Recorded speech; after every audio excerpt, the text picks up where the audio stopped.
Hello and welcome to the Women's Rugby Show. You are watching the 5th episode in our series, the Premier15s ULTIMATE TEAM. I'm Megan Stevens and we're joined today with the powerhouse centre wing that is Ellie Boatman from Richmond. Welcome to the show, Ellie. Hi Megan, thank you for having me. That's all right. How are you today? How's things? Yeah, good. I think like that question with everyone in lockdown at the moment, it's like, yeah, right. Yeah. Yeah, no, I can't complain.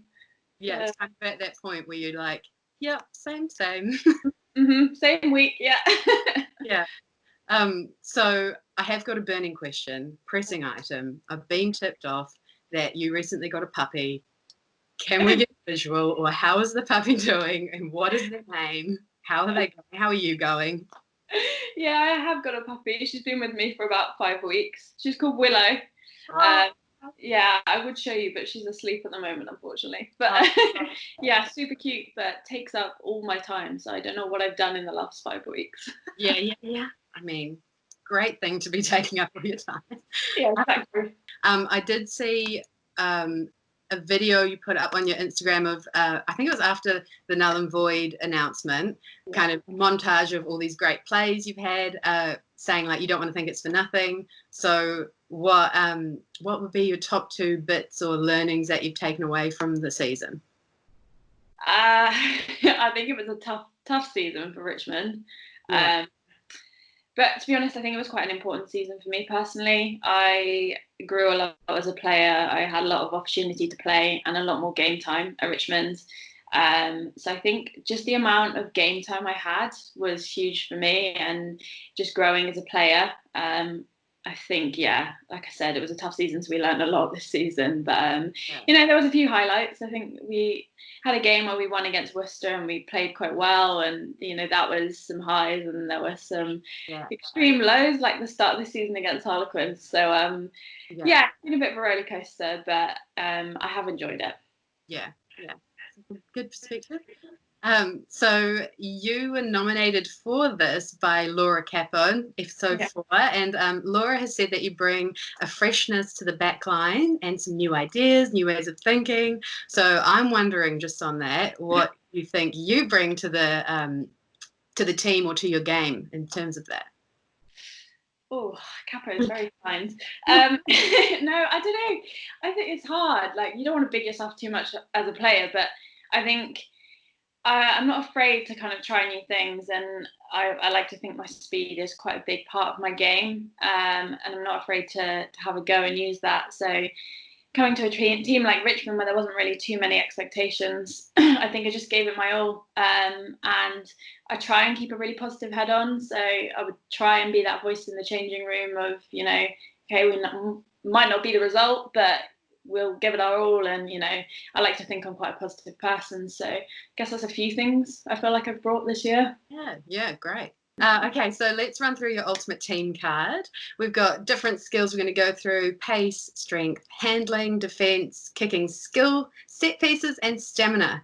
And then we'll average it out at the end for your overall score. The first one we're going to look at is your pace. And of course, this has been ranked quite highly. You've given yourself an 85. Talk us through your thinking behind that. Wow, okay, that's a lot higher than I remember.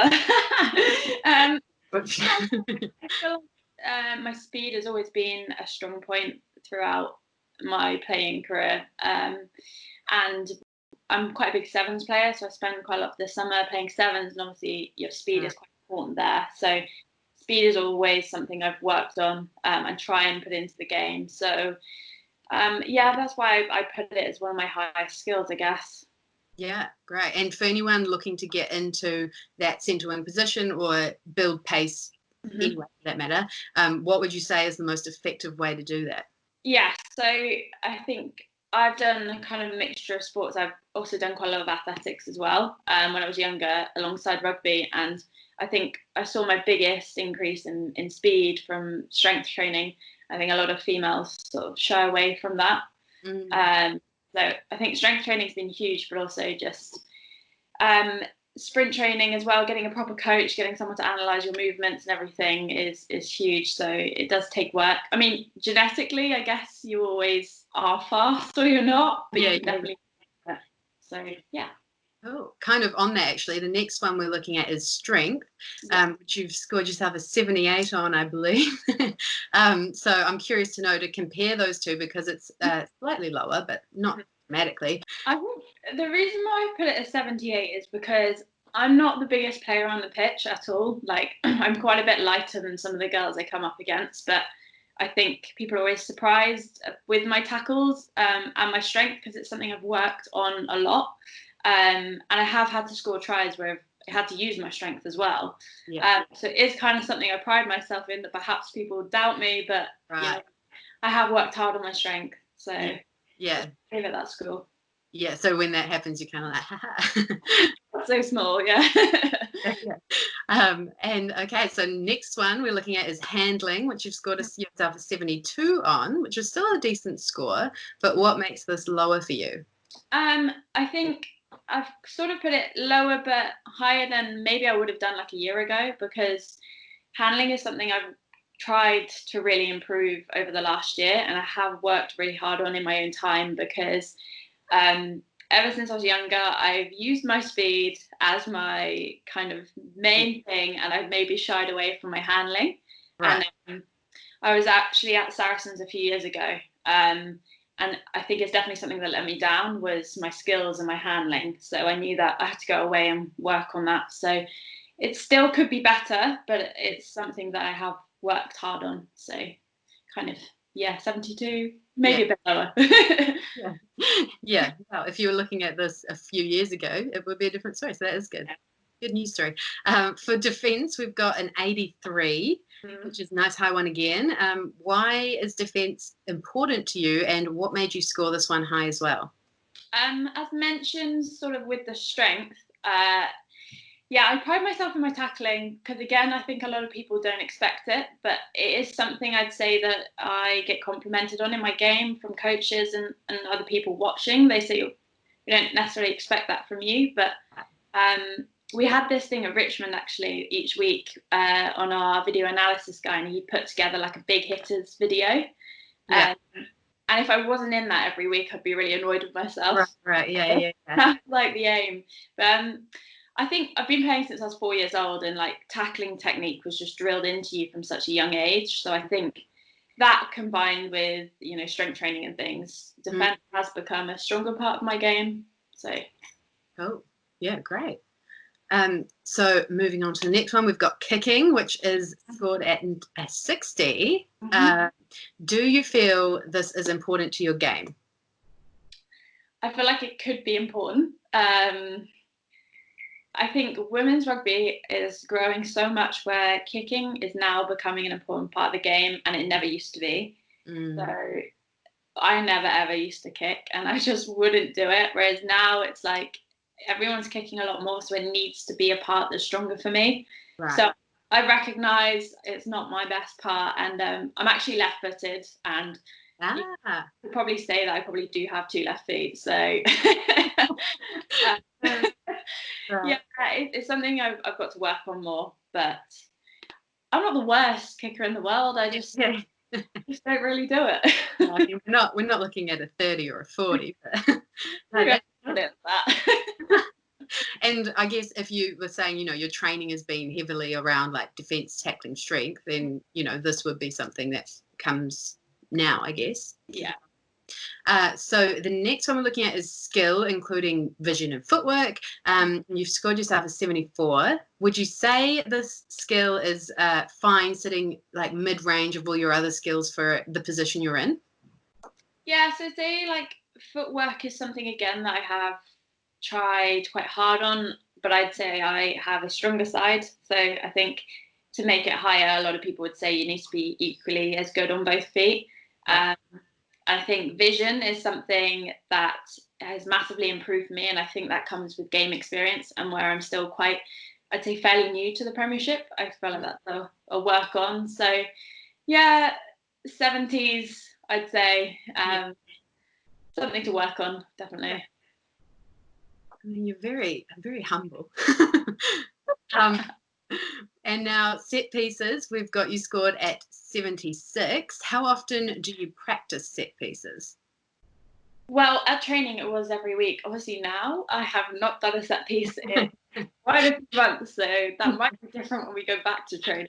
Yeah, a bit tricky to do it in the garden. Exactly, but I love, as a back, I love doing backs moves and I love practicing backs moves.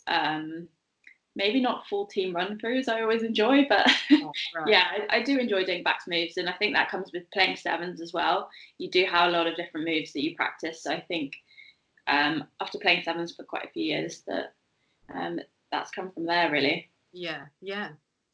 And now lastly, we've got stamina. Mhm. Highest score with 80. Oh, what have I got? Yeah, 86.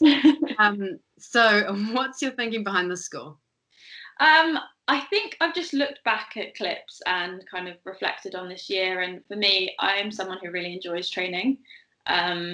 Maybe not so much in lockdown at home, but in general, I do enjoy training. I do enjoy running. And for me, I try and work really hard. And in the game, I would always play the full 80 minutes and try and be as fit as possible. And I think that was recognised quite a lot. I did sort of last the whole game. So for me, yeah, stamina was something that I really worked hard on. I think that probably comes from the athlete side of me rather than the rugby player side of me. Kind of always trained and always enjoyed training. So Yeah. I think that's where that comes from. Yeah. Yeah, right. And for young people aspiring to be centre wing, what advice would you give them about focusing on stamina? Yeah, I think I don't want to sound negative in this way, but there is going to be training sessions that you don't enjoy, and there is going to be things that will help you improve your stamina that you don't necessarily enjoy. Like for our testing, we have to do things like 1200-meter testing and tempo runs where we have to do 100 meters in, I think the backs have to do it in under 15 seconds. You've got to do 10 reps and things like that. Right. And it's horrible, but afterwards it feels amazing. So I'd just say stick with it because you will see the benefits of it. It's not the funnest training, but when you're on the pitch and you're doing well, you'll realize the benefits of that training. Great. And that's some of that positive thinking coming through. Now, looking at all of these, your top two skills come in as stamina and pace, which seem very fitting and appropriate. And your bottom two being kicking and handling. Do you think there's any that your teammates would say you're amping up or playing down? Some people might say kicking should be lower. Oh, I think people would say that's fairly accurate. I think most people probably know me, well, closely, who know me would probably say that speed has always been my thing. And yeah, they know I train quite hard. So, yeah, I'd probably say that people would say that's quite fitting. Yeah, great. So the big reveal, we need like a virtual drum roll overall. That gives you a score of 77 out of 100. Yeah. Do you have a few words to describe how you feel about your overall score? I feel like after lockdown, maybe it should be a bit lower. Oh. I mean, compared to the other ones we've done, we've had a 67, a 75, a couple of 77s now, and an 80. So good pack. Okay. I feel I'm doing okay then. Yeah. Yeah. Cool. Thank you so much for joining us, Ellie. It's been great to chat through your Premier 15s Ultimate Team card. And before we go, I do have one more question for you, one more task, and that is to nominate the next person to be on this series. So you're going to pick? So my nomination is Sarah Byrne, which I'm sure is probably a crowd favourite. I've actually known her for years, and I grew up playing with her kind of girls rugby level, and just to see her progressions and now probably being arguably one of the best props in the world. Yeah. I think she's probably a very good person to have on the show. So yeah, that's my nomination. Right. Oh, that's such a cool connection. Sarah, we'll see you soon if you're watching this. But yeah, thanks for chatting with us, Ellie. It's been great. I hope you stay well, of course, and so does Willow. Envious. And hopefully we'll see you in real life soon. Thank you so much for having me. It's been so good to be on. Oh, thanks. Bye. Bye. Hi team, thanks for watching another episode of the Women's Rugby Show Premier 15's Ultimate Team. Just a few notes from me before you go. If you haven't already, do go and check out the previous episodes in this series. On our channel, you'll find a playlist for your convenience with all of the Ultimate Team videos. Let me know your thoughts in the comments below on this video and Ellie's scoring, and do keep an eye out for the next video with Ellie's nomination, Sarah Byrne. Hit that subscribe button so you don't miss a thing and can stay up to date with all things women's rugby. And, of course, come and say hello to us on social at Women's Rugby Show, and tell someone you know who maybe hasn't heard of us to come and say hello to. From me, Megan, it's bye for now.